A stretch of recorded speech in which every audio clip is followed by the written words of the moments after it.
मैं आर्तिका शुक्ला हूँ। आप में से कई लोगों ने मेरा इंटरव्यू पहले भी देखा होगा। मेरी इस बार यूपीएससी में चौथी रैंक आई है और मैं पेशे से एक डॉक्टर हूँ। मैंने एमबीबीएस किया है, मैं एमडी कर रही थी, जिसके दौरान मुझे लगा कि मैं यूपीएससी की परीक्षा दूँ और इसलिए मैंने ये एग्ज़ाम दिया। अब आज मैंने जो भी इन पूरे एक साल में जिस तरह तैयारी की, जो भी मैंने सोचा करने का जैसा रिजल्ट आया, इन सब से जो भी मैंने सीखा वो मैं आप सबसे शेयर करना चाहती हूँ। मैं बताना चाहती हूँ आपको। मुझे पता नहीं आपको कितना इससे फायदा होगा, लेकिन अगर आप में से किसी एक को भी इससे थोड़ा सा भी फायदा होता है तो मैं खुद को बहुत खुशकिस्मत मानूंगी।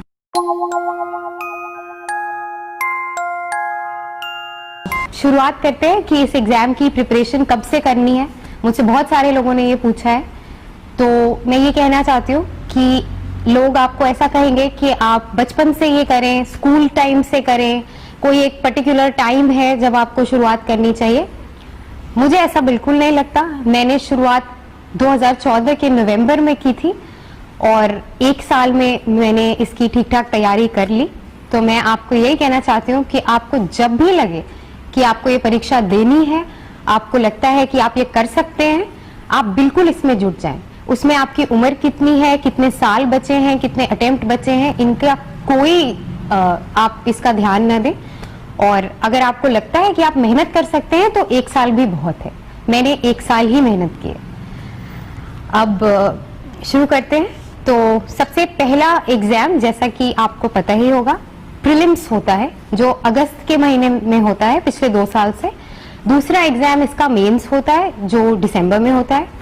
और अगर इन दोनों में क्वालिफाई हो जाए तो इंटरव्यू होता है, जो प्रोबेबली मार्च से मई जून तक चलता है।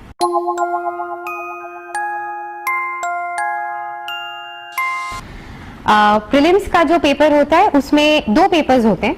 एक होता है सीसैट या एप्टीट्यूड और एक होता है जनरल स्टडीज। प्रीलिम्स में कोई भी ऑप्शनल सब्जेक्ट का पेपर नहीं होता है, ये पैटर्न चेंज हो गए। सीसैट जो है वो क्वालिफाइंग हो गया है, तो उसमें बस अब आपको 33% ही लाने की जरूरत है। उसमें ज्यादा कुछ उसकी टेंशन लेने की जरूरत नहीं है। अगर तैयारी की बात करें, जैसे मैंने करी थी वो मैं आपसे शेयर करूंगी।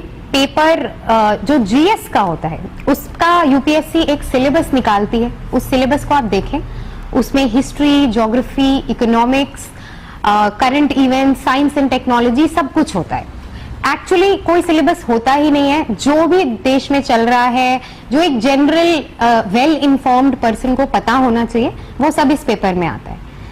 इससे घबराने की कोई जरूरत नहीं है। मैं भी बहुत घबराती थी, पर मैं ये बताना चाहती हूँ कि अगर आप एक सिंपल सा प्रोसीजर फॉलो करें तो आपके इतने नंबर आ जाएंगे कि प्रीलिम्स में आपका सिलेक्शन हो जाए। और प्रीलिम्स में अच्छा करके बहुत अच्छी रैंक का उससे कोई ताल्लुक नहीं है। प्रीलिम्स सिर्फ सिलेक्शन लेवल का एग्जाम है। हिस्ट्री, ज्योग्राफी, इकोनॉमिक्स, इन सब के लिए कौन सी किताबें पढ़नी है, इनमें मैं बड़ा ही बेसिक सा आपको बता सकती हूँ कि स्पेक्ट्रम की मॉडर्न हिस्ट्री एक किताब है जो बहुत इंपॉर्टेंट है हिस्ट्री के लिए। ज्योग्राफी के लिए आप एनसीईआरटीज पढ़ सकते हैं क्लास 6 से 12 तक। और इधर उधर अगर आपको थोड़ा और जानना है तो आप जीसी लियोंग भी पढ़ सकते हैं, बट उसकी उतनी जरूरत नहीं होती। और इकोनॉमिक्स के लिए अगेन आप एनसीईआरटी के 10th, 11th, 11th and 12th की किताबें पढ़ लें तो वो मोर देन इनफ नॉलेज है। इसके अलावा जो करंट इवेंट्स है उसके लिए आपको न्यूज़पेपर पढ़ना ही पढ़ना है।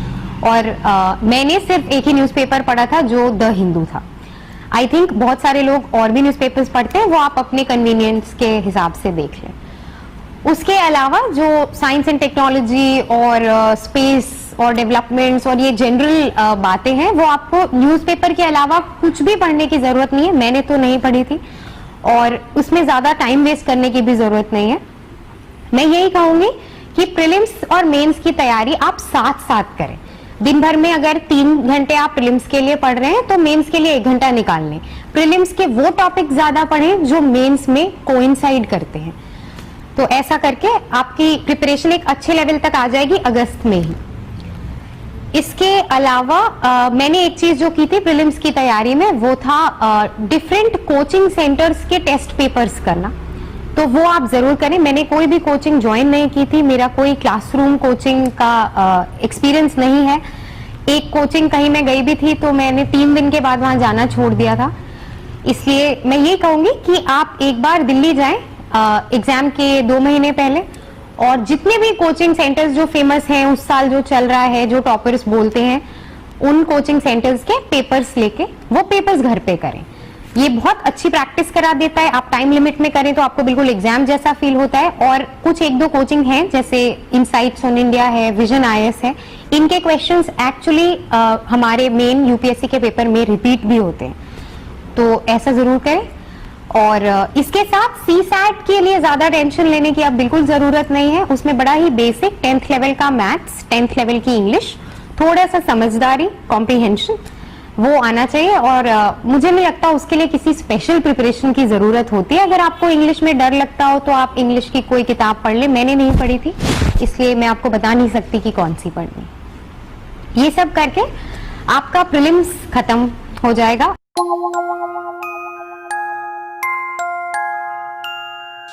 अब एक बात है कि प्रीलिम्स देने के बाद जो रिजल्ट आता है वो 1-1.5 महीने बाद आता है, और आपका मेंस का एग्जाम दिसंबर में ही होता है। तो इसलिए हम मेंस की प्रिपरेशन शुरू करने से पहले प्रीलिम्स के रिजल्ट का वेट नहीं कर सकते। तो मैंने क्या किया था कि प्रीलिम्स के बाद 1 हफ्ते का गैप लिया और उसके बाद मैंने शुरू कर दिया मेंस की तैयारी करने। आपको भी यही करना चाहिए। आपको खुद पे इतना विश्वास होना चाहिए कि अगर आपने प्रीलिम्स दिया है तो आपका सिलेक्शन होगा और हो जाएगा। Prelims is not a big problem, उसमें इतनी दिक्कत नहीं होती है। उसके बाद आता है मेंस की तैयारी। अब मेंस की तैयारी में बहुत सारा, it is a very vast thing, बहुत बड़ा है, बहुत ही स्ट्रक्चर्ड करना है, बहुत सारी चीजें इसमें सोचनी भी पड़ती है। तो हम इसको ऐसे देखते हैं, पेपर 1, पेपर 2, पेपर 3 और पेपर 4, इन 4 भाग में बांट के मेंस की तैयारी करते हैं।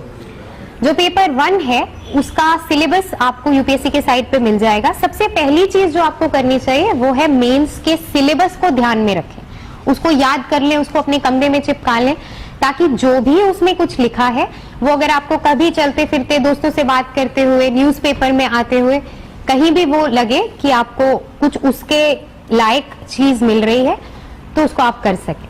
तो आप सिलेबस याद कर लें। उसके बाद बात आती है प्रिपरेशन की।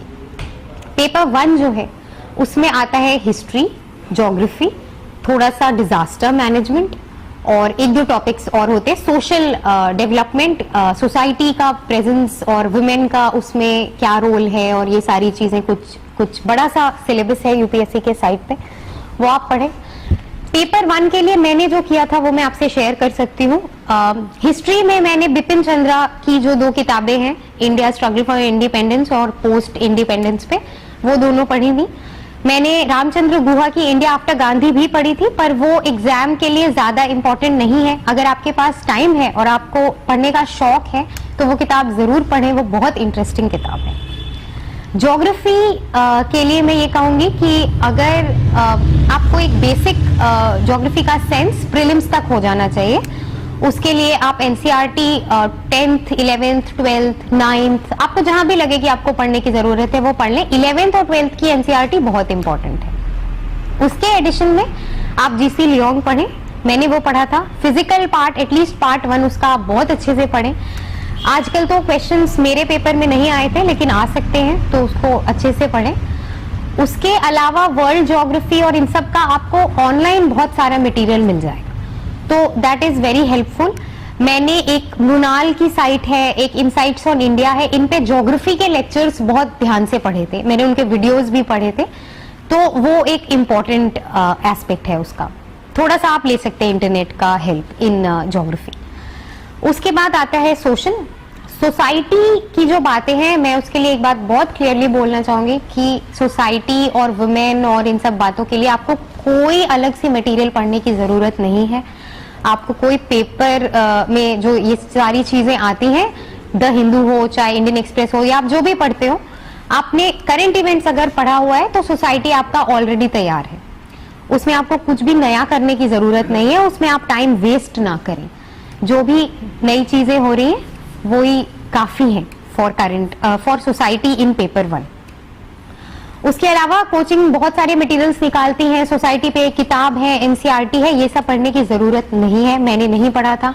सिर्फ जो पूरे साल हो रहा है आप उससे अप टू डेट रहें, आप पीआईबी की साइट्स पढ़ते रहे, आप पीआरएस में पढ़ते रहे, आप एमपीआर पढ़ते रहे, मंथली पॉलिसी रिव्यू होता है, ये गवर्नमेंट के साइट्स हैं। अगर ऑल टाइम हो तो आप गवर्नमेंट की इंडिविजुअल साइट्स हैं, जैसे मिनिस्ट्री ऑफ ह्यूमन रिसोर्स की अपनी एक साइट है, विमेन एंड चाइल्ड डेवलपमेंट की एक साइट है, वो साइट्स पढ़ते रहे, इतना काफी है सोसाइटी का पार्ट प्रिपेयर करने के लिए। उसके अलावा एक I think disaster management paper 1 में आता है, उसके लिए एआरसी की रिपोर्ट मैंने पढ़ी थी, वो that is more than enough. उसके अलावा आपको कहीं इधर उधर भागने की जरूरत नहीं है। इन एडिशन अगर कोई डिजास्टर कंट्री में हुआ है, कहीं अर्थक्वेक आया है, कहीं फ्लड्स आए हैं, तो न्यूज़पेपर से आपका वो प्रिपेयर होता रहे। तो पेपर 1 का इतना हुआ। अब हम पेपर 2 पे चलते हैं, जो मुझे सबसे टफ लगता था यूपीएससी के पेपर्स में। That is about governance and public policy I think and social justice, और ऐसा बड़ा ही बड़ा सा पेपर है, बहुत बड़ा सिलेबस है। बट सिलेबस से डरने की कोई बात नहीं है, आपको सिलेबस याद कर ले। सबसे पहले एक बेसिक बुक जो है वो है लक्ष्मीकांत, मैंने वही पढ़ी थी प्रीलिम्स के लिए, और वही आपको मेंस के लिए भी एक बार दोहरानी होगी। उसके बाद जो भी टॉपिक्स आते हैं उनके बारे में आप या तो किसी कोचिंग सेंटर से वो मटेरियल लेके पढ़ें, या उससे बेटर तरीका क्या है कि आप उन टॉपिक्स को गूगल पे डाल दें और जो भी रिजल्ट आए आप वो ऊपर ऊपर से पढ़ लें। जो आपके करंट इवेंट्स चल रहे हैं, जो हिंदू में खबरें आ रही हैं, वो सारा आप ऊपर से पढ़ लें। और उनसे इन एडिशन अगर कुछ नहीं मिल रहा है तो आप गवर्नमेंट की मिनिस्ट्रीज की साइट्स पे जाएं और उनसे पढ़ते रहें। Monthly policy review again very important. योजना एक गवर्नमेंट का मैगजीन है, 10 रुपए की आती है, बहुत इंपॉर्टेंट है। योजना मैगजीन आपको जरूर पढ़नी है, उससे पेपर 2 ऑलमोस्ट प्रिपेयर हो जाता है। इन एडिशन पेपर 2 में सोशल डेवलपमेंट और ऐसे कुछ कुछ टॉपिक्स हैं जिनके लिए आपको बड़ा फोकस होके पढ़ना पड़ेगा। जो ministry of social justice and empowerment है, कोई जुवेनाइल लॉ आया है, कोई लड़कियों पे लॉ आया है, कुछ सुप्रीम कोर्ट में चल रहा है, ये सब आपको थोड़ा सर्च करके देखना होगा। मैंने इंटरनेट का बहुत यूज किया था पेपर 2 में, तो मैं यही कहना चाहूंगी कि बेटर है कि आप जो कोचिंग के मटेरियल्स आते हैं या जो कोचिंग में पढ़ाते हैं कि भाई टॉपिक है एम्पावरमेंट ऑफ वुमेन या स्टेट लेजिस्लेचर, तो अब इस पे आप थ्योरी के 20 पन्ने पढ़ रहे हैं, 50 पन्ने पढ़ रहे हैं, इनका कोई यूज नहीं है। यूपीएससी में अब ऐसे सवाल ही नहीं आते जो आप किसी किताब में पढ़ के आंसर वहां कर पाए। आप न्यूज़पेपर पढ़ें, मैंने जो साइट्स बताई आप वो साइट्स देखते रहे। आप खुद सोचें, अभी अगर कोई लॉ आया है उसके क्या प्रोज एंड कॉन्स होंगे, आप गूगल पे डाल दें advantages of the recent amendment, आपको खुद 4-5 टॉपिक्स मिल जाएंगे, 4-5 न्यूज़पेपर के एडिटोरियल्स मिल जाएंगे। उसको पढ़ें, अपना एक व्यू बनाएं, उसको शॉर्ट करें और अपनी कॉपी में, या अगर आप ऑनलाइन नोट्स बनाते हैं तो शॉर्ट करके 1 पैराग्राफ 2 पैराग्राफ्स में उसको लिख दें।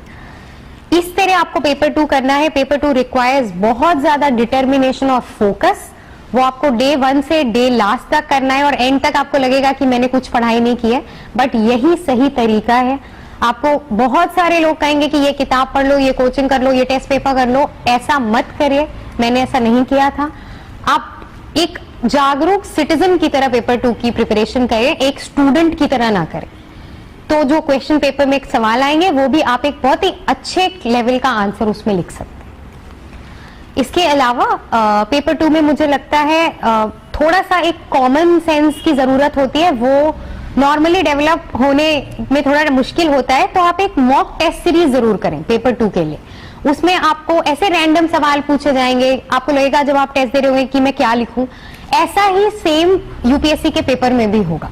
मैंने जब पेपर दिया था 20 क्वेश्चंस में से 8 क्वेश्चंस ऐसे थे जिनको पहली बार पढ़ के मुझे लगा ये तो मैंने कभी देखा ही नहीं है। बट मैं आपको ये बताना चाहती हूँ कि उसके बारे में आप 15 सेकेंड सोचें, एक नॉर्मल पर्सपेक्टिव से, एक बहुत ही जागरूक और नॉर्मल सिटीजन की तरह आप वो क्वेश्चन पढ़ें और एक स्मॉल सा आंसर 200 वर्ड का उस पर लिख दें।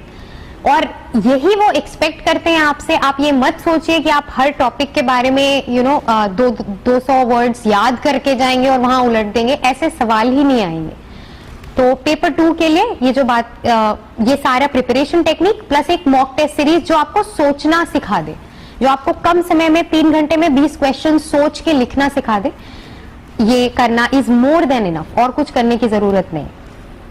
फिर आता है पेपर 3 विच इज इकोनॉमिक्स। और इकोनॉमिक्स एक ऐसा पार्ट है जो मुझे एज अ डॉक्टर बहुत टफ लगता था। मुझे कुछ नहीं पता था जब मैंने ये प्रिपरेशन शुरू की। मुझे ये भी नहीं पता था कि बैंक्स क्या होते हैं, उनका काम क्या होता है लोन, क्या होता है लेंडिंग रेट, आरबीआई का काम क्या है। तो अगर आपकी भी ऐसी हालत है तो आप इससे घबराइए मत, काफी टाइम है और इसके लिए पढ़ाई की जा सकती है। बहुत ही बेसिक लेवल का इकोनॉमिक्स यूपीएससी में आता है। तो जो टफ इकोनॉमिक्स आती है एक्चुअली वो प्रीलिम्स के लेवल पे आती है। तो उसके लिए जैसा मैंने आपको बताया, आप 11th और 12th की एनसीईआरटी पढ़ लें, आपको बेसिक इकोनॉमिक्स का नॉलेज हो जाएगा। उसके बाद पेपर 3 का जो टॉपिक है, जो भी टॉपिक्स हैं वो आप एक बार ध्यान में रखें। एक एनसीईआरटी आप पढ़ लें। रमेश गुप्ता की एक किताब आती है जो लोग कहते हैं पढ़नी चाहिए, मैंने थोड़ी थोड़ी वो पढ़ी थी, वो इतनी मोटी किताब है। अगर आपके पास समय है और अगर आप इकोनॉमिक्स में इंटरेस्टेड हैं, आपको अच्छा लगता है तो आप वो किताब पढ़ें। मैंने वो नहीं पढ़ी थी, मैंने शायद 2-3 पेजेस से ज्यादा नहीं पढ़े थे, बट वो एक अच्छी किताब है। मैंने मेंस के बाद थोड़ा सा उसको पढ़ा तो मुझे वो बहुत अच्छी लगी। बाकी मैं ये कहना चाहूंगी कि एसेंशियल पेपर 3 में कोई भी किताब नहीं है। आप अगेन करंट अफेयर्स पढ़ते रहें।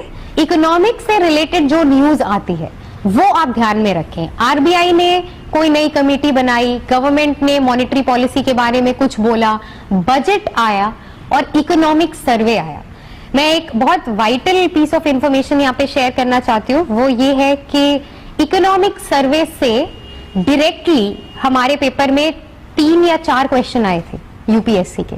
सिर्फ इकोनॉमिक सर्वे के जो चैप्टर्स हैं, उनके टॉपिक्स और उनके जो 10-12 पेज जो वो लिखे रहते हैं, उससे डायरेक्ट लाइंस उठा के यूपीएससी के पेपर में आई थी। तो अगर कोई ऐसी एक किताब है जो आप पढ़ लें और आपको लगे कि हाँ इससे मेरे पेपर में क्वेश्चन आए, तो वो इकोनॉमिक सर्वे।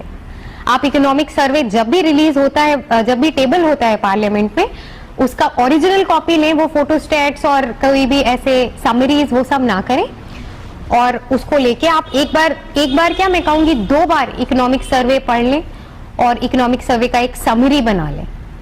उसको आप रिवाइज करते रहें, उससे डेफिनेटली 2-3 क्वेश्चंस आएंगे। बजट के सिर्फ की फीचर्स पढ़ने की जरूरत है, पूरा बजट पढ़ने की जरूरत नहीं है। वो थोड़ा टफ भी होता है फॉर एनीवन जिसका इकोनॉमिक्स का बैकग्राउंड नहीं है। इसके अलावा पेपर 3 के लिए मुझे याद है ज्योग्राफी की एनसीईआरटी बहुत इंपॉर्टेंट होती है। उसमें बहुत सारे क्रॉपिंग पैटर्न्स और इंडिया की इकोनॉमी, एग्रीकल्चर, इन सब पे बातें करनी है, उसमें लिखा रहता है। तो उसके लिए आप बस ज्योग्राफी की एनसीईआरटीज पढ़ लें, बहुत हाई लेवल की जरूरत नहीं है। करंट इवेंट्स में अगर कुछ हो रहा हो, कहीं पे हमने कुछ नया किया, हमने फोर्टिफाइड क्रॉप्स ला रहे हैं, या कहीं पे ड्रॉट्स बहुत ज्यादा हो रहे हैं, फार्मर सुसाइड्स बढ़ रहा है, तो ये सब आपको करंट इवेंट से पता चल जाएगा। इसके अलावा पेपर 3 में एक साइंस एंड टेक्नोलॉजी और स्पेस डेवलपमेंट का एक पार्ट है जो थोड़ा डरावना लगता है शुरुआत में, बट अगेन मैं यही कहूंगी उसके लिए स्पेशल प्रिपरेशन की बिल्कुल जरूरत नहीं है। आप रोज हिंदू पढ़ते रहें, जो उसका स्पेस का पार्ट आता है, अगर आपको कुछ लगता है इंपॉर्टेंट तो उसके नोट्स बना लें। अगर 1-2 सवाल आपसे नहीं भी आए तो उसके लिए एक पूरी किताब पढ़ने की जरूरत नहीं है। साइंस एंड टेक्नोलॉजी मुझे लगता है अगर आपने साल भर पेपर पढ़ा है तो आपको कोई एंड में जाके एक नई किताब खरीदने की जरूरत नहीं है। मेजॉरिटी बच्चे यही करते हैं। लोगों को लगता है कि साइंस एंड टेक्नोलॉजी, नवंबर में बहुत सारी कोचिंग्स एक बुकलेट निकाल देते हैं और कहती हैं कि ये पूरे साल का साइंस एंड टेक्नोलॉजी है। उसमें टाइम वेस्ट ना करें, मैंने वो नहीं किया था। उससे हार्डली 1-2 सवाल आएंगे और उसको पढ़ने में आपको 2-3 दिन लग जाएंगे। तो मैं यही कहूंगी कि आप साल भर एक माइंडसेट रखें कि साइंस की अगर कोई न्यूज आती है न्यूज़पेपर में तो वो आपने एक नोट बना के रख लेना है। इसके अलावा पेपर 3 से डरने की जरूरत नहीं है। जैसा कि मैं एक बार दोबारा कहना चाहूंगी, economic survey is of utmost importance. उसको किसी भी हालत में उसको इग्नोर नहीं किया जा सकता। Budget is again of importance and anything जो फाइनेंस मिनिस्टर का स्पीचेस आ रही हो, आरबीआई गवर्नर ने कोई स्पीच दिया हो जिसमें वो इंडिया के बारे में कुछ बता रहे हो, आपको उसका आइडिया होना चाहिए। और जो भी पूरे साल इकोनॉमिक न्यूज का कवरेज होता है वो आप पढ़ते रहें, और that is more than enough for paper 3।